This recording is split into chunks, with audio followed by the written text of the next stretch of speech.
Hello friends, నేను మీ Jadi. Welcome to Big Boss updates.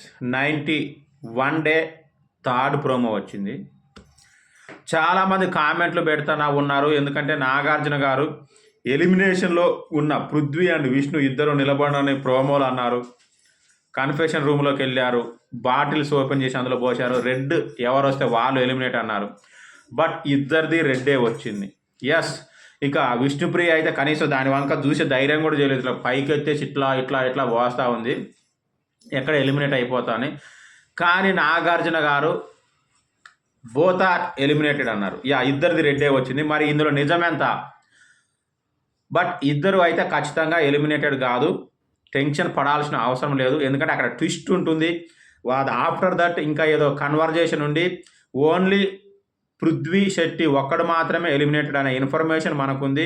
అందులో మోస్ట్లీ అదే కరెక్ట్. ఎందుకంటే ఆల్రెడీ నిన్ననే వచ్చింది కాబట్టి పృథ్వీ ఒక్కడే ఎలిమినేటెడ్. ఖచ్చితంగా విష్ణుప్రియ హౌస్లోనే ఉంటుంది. ఎందుకు అంటే డబుల్ ఎలిమినేషన్ అని నిన్ననే చెప్పారు. ఈ వీక్ డబుల్ ఎలిమినేషన్ ఉంటుందని నిన్ననే చెప్పారు కదా. తేజ్ అయిపోయాడు, మరి అవ్వాల్సింది ఒకలే కదా. సో ముగ్గురు అయితే కారు కాబట్టి చిన్న నాగార్జున గారు ఆట ఆడుకున్నారు అనుకోవాలి నాగార్జున గారు బిగ్ బాస్ కలిసి. So only one elimination, that is Prithvi. Thank you. ఏమైనా డౌట్స్ ఉంటే కామెంట్ చేయండి.